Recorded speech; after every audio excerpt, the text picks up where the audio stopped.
அனைவருக்கும் வணக்கம். இன்றைய பாடத்திட்டம் வெள்ளம். ஆசிரியர் மா.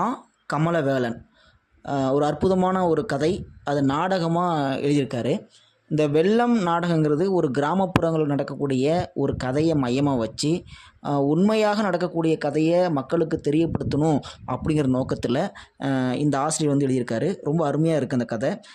இதில் வர கதாபாத்திரங்கள் அப்படின்னு பார்த்திங்கன்னா நல்ல அருமையான கதாபாத்திரங்கள்.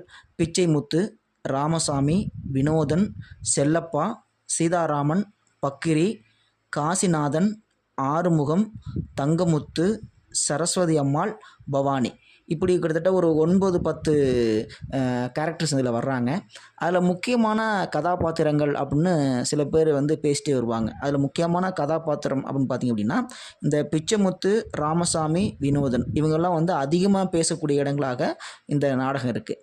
இதில் வந்து இப்போ நம்ம பார்க்க போகிறது பார்த்திங்கன்னா பாகம் 1 அப்படிங்கிறது மட்டும் நம்ம பார்க்கலாம். ஏன்டா நிறைய கதைகள் இருக்குது. போக போக பார்த்திங்க அப்படின்னா ரொம்ப அற்புதமாகவும் கேட்கக்கூடியதாகவும் இருக்கக்கூடியது இந்த கதை. அதாவது என்னென்னா, அதாவது ஆற்றங்கரை ஓரத்தில் நடக்கக்கூடிய அந்த வெள்ளப்பெருக்கை பற்றி ரொம்ப அற்புதமாக நம்ம கண் முன்னே கொண்டாந்து காமிக்கிற மாதிரி அந்த காட்சி வந்து அதில் வச்சுருக்காரு. ரொம்ப அற்புதமாக இருக்குது. அந்த கதைப்போக்கு ஃபஸ்ட்டு எப்படி ஆரம்பிக்குது அப்படின்னு பார்த்திங்க அப்படின்னா, இப்போ வந்து பிச்சைமுத்து என்ன பண்ணுறாரு அப்படின்னா, ஒரு ஒரு கம்பெனியில் வேலை பார்க்குறாரு. அந்த கம்பெனியில் வந்து அவருக்கு வந்து இந்த பென்ஷன் திட்டம் அப்புடின்னு சொல்லக்கூடியதாக இருக்குது. அந்த பென்ஷன் திட்டம் எப்படின்னு பார்த்திங்க அப்படின்னா, நம்ம ஓய்வு பெற நேரத்தில், அதாவது நம்ம வந்து இந்த வேலையை விட்டு நமக்கு வயசாகி நம்ம ரிட்டைர்மெண்ட் ஆகும் இல்லையா, அப்போது வந்து இந்த வந்து பணம் வந்து தருவாங்க. அதாவது ஓய்வூதியம் அப்படின்னு தருவாங்க. அந்த ஓய்வூதியம் எப்படி தருவாங்க அப்படின்னு பார்த்திங்க அப்படின்னா, நம்ம இருக்கும்போதோ அல்லது நம்ம இறக்கும்போதோ அது நமக்கு கிடைக்கும்.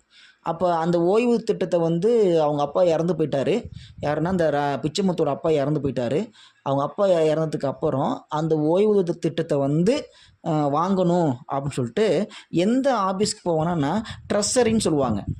நம்ம என்ன சொல்லுவாங்கன்னா, இப்போ தாலுக்கா ஆஃபீஸ் மாதிரி அங்கே ட்ரெஸரி ஆஃபீஸ்னு ஒன்று இருக்கும், தனியாக இருக்கும், சரிங்களா? அங்கே போயிட்டு இதை கொடுத்துட்டோம்னா அப்படின்னா அதுக்கு நிறைய ஃபார்மாலிட்டி சொல்லுவாங்க. அந்த ஃபார்மாலிட்டிலாம் நம்ம தெரிஞ்சுக்கணும். இப்போ நிஜ வாழ்க்கையில் நமக்கு தெரிஞ்சுக்கணும். இப்போ இது நாடகத்தில் சொல்கிறாங்க, ஆனால் நிஜ வாழ்க்கையிலையும் இது நமக்கு தேவைப்படும். என்னென்னு பார்த்திங்க அப்படின்னா, இப்போது நம்மளுடைய அப்பாவோ அல்லது நம்ம உறவினர்களோ யாராவது இருக்காங்க, அவங்க திடீர்னு ஏதோ ஒரு காரணத்தில் இறந்து போகிறாங்க அப்படின்னா அவங்களுக்கு வந்து பென்ஷன் வருது அப்படின்னா அந்த பென்ஷன் வந்து தான் வீட்டுக்காரவங்க யாராவது வாங்கணும், அல்லது வந்து வீட்டில் அம்மாவோ அல்லது பிள்ளையோ அல்லது மகளோ யாராவது வாங்கணும் அப்படின்னா அதுக்கு நிறைய ஃபார்மாலிட்டி இருக்குது. அந்த ஃபார்மாலிட்டியை இந்த கதை மூலமாக நமக்கு வந்து தெரியப்படுத்துகிறாங்க. எப்படின்னு பார்த்திங்க அப்படின்னா, அதுக்கு ட்ரெஸரி போகணும். அந்த ட்ரெஸரிக்கு போய் அந்த இறப்பு சான்றிதழை கொடுத்து அந்த இறப்பு சான்றிதழ் மூலமாக நமக்கு அந்த ஓய்வூதிய திட்டத்தை தான் நம்ம பெறலாம் அப்படிங்கிற விஷயத்தையே அங்கே பதிவு பண்ணுறாங்க. இப்போ அதுக்கு தான் என்ன பண்ணுறாருன்னா பிச்சைமுத்து, அந்த கருவூலம், அதாவது தமிழில் வந்து கருவூலம் சொல்லுவாங்க, அதை ட்ரெஸரி ஆஃபீஸுக்கு வந்து கருவூலம். அந்த கருவூலத்துக்கு வந்து என்ன பண்ணுறாருன்னா அவர் போகிறாரு.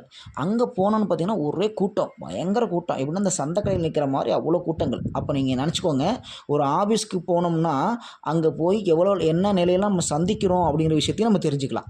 அதே மாதிரி இவர் என்ன பண்ணுறாருன்னா அங்கே போகிறாரு. இவருக்கு முன்ன அங்கே போனதில்லை அந்த பிச்சைமுத்து. அங்கே போகும் பொழுது அங்கே ஒரே கூட்டமாக இருக்குது. கூட்டமாக இருக்கும்போது அங்கே இங்கேயும் முழிச்சு பார்க்குறாரு. அப்போ பக்கத்தில் இருந்த ஒருத்தர் என்ன பண்ணுறாரு அப்படின்னா, அவர் சொல்கிறாரு, ஏப்பா அந்த ஆஃபீஸ்க்கு நான் புதுசா நீ அப்படின்னு கேட்குறாரு. எப்படிங்க பார்த்தோன்னே கண்டுபிடிக்கிறீங்க அப்படின்னு கேட்கும்போது, அதான் முகத்துல எல்லாம் தெரியுதே அப்படின்னு அவர் சொல்கிறாரு. அப்படி 2 பேரும் பேசிக்கிறாங்க. ஐயா இது மாதிரி எங்கள் அப்பா இறந்து போயிட்டார். அப்பா இறந்து 6 மாதம் ஆச்சு. நான் இப்போ தான் வந்து டெத்து சர்டிஃபிகேட் வாங்கிட்டு வந்திருக்கேன்.